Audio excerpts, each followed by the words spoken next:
His brown shirts and black shirts roared out their hero worship for Germany's new savior. The man himself spoke of the Red Peril and gave the go-ahead for the liquidation of his political opponents.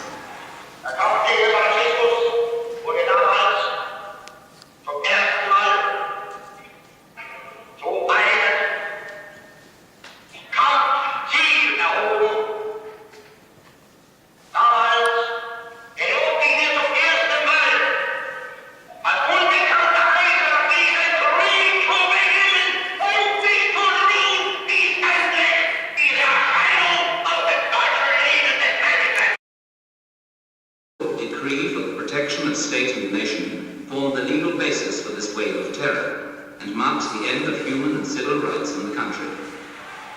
From now on, any German could be imprisoned without being sentenced by a court of law, could be taken into so-called protective custody. Soon the effects of the newly passed Empowering Act began to be felt. The prisons could no longer accommodate the flow of new prisoners. On March the 21st, 1933, the Munich press announced the opening of the first concentration camp near Dachau.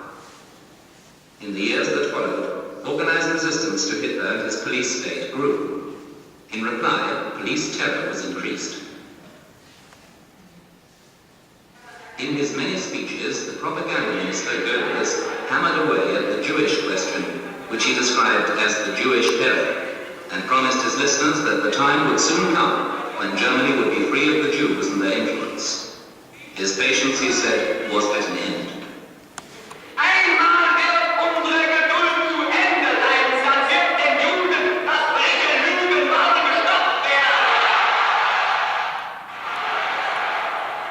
The books of many authors were prohibited and burnt.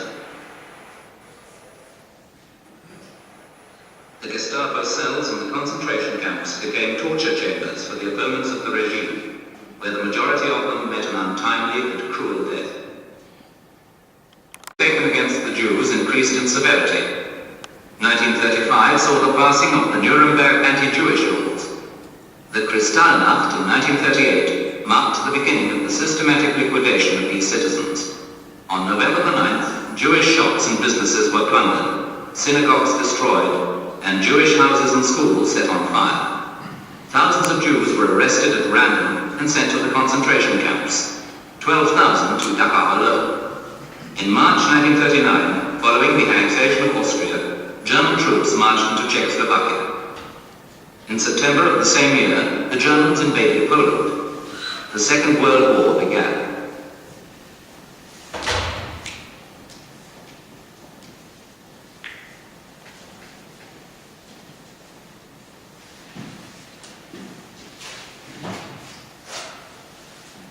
As the German front moved forward, SS and police units followed up. They liquidated the Jews and the political and intellectual leaders of the subject peoples, unless of course they were prepared to collaborate. 1933. It was set up using the original workers' barracks on part of the grounds of a First World War gunpowder and munitions factory. The concentration camp comprised an SS camp and a prisoners' camp.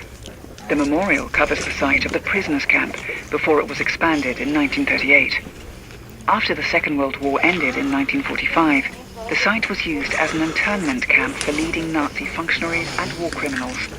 Later still, it became a refugee camp.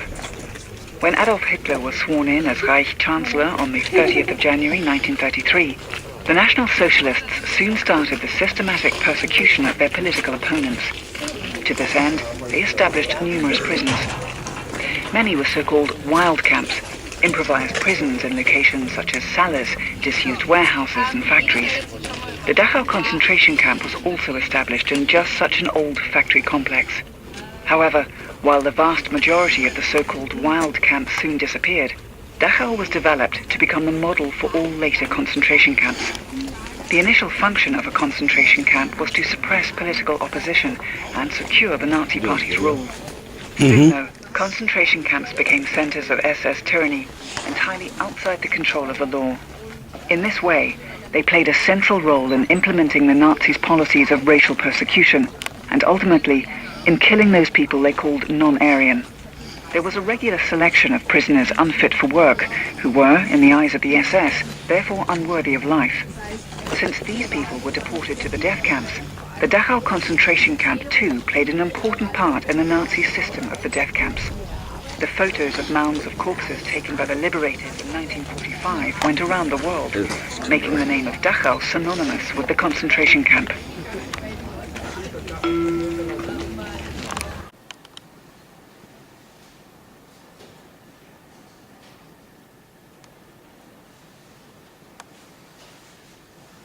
The German concentration camps were full to overflowing, so new concentration camps were set up in the occupied territories. Some of these were designed from the outset as human liquidation systems.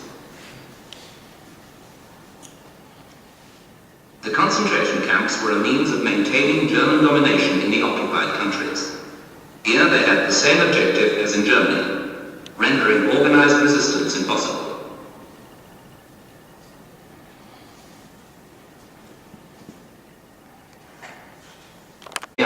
The SS pronounced over life and death. They had innumerable human lives on their conscience, yet they would have had even more, had not many prisoners, always at the risk of their own lives, helped others. When help did finally come, it was a day of flags. The flags of all 26 countries, out of which the captives had been torn.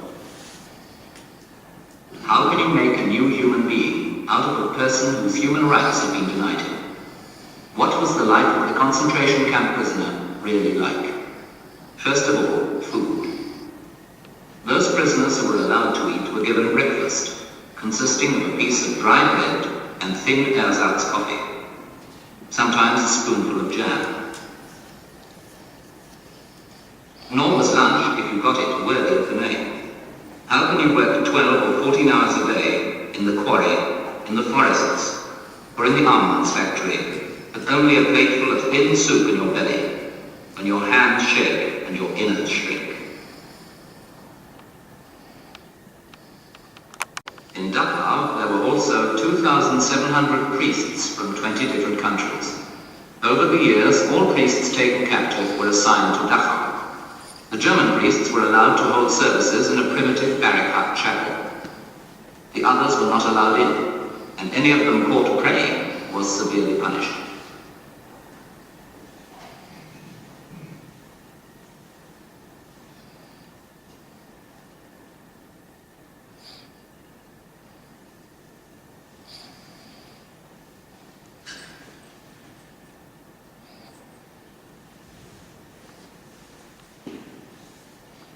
They said that Dachau was not an extermination camp, but a protective custody camp.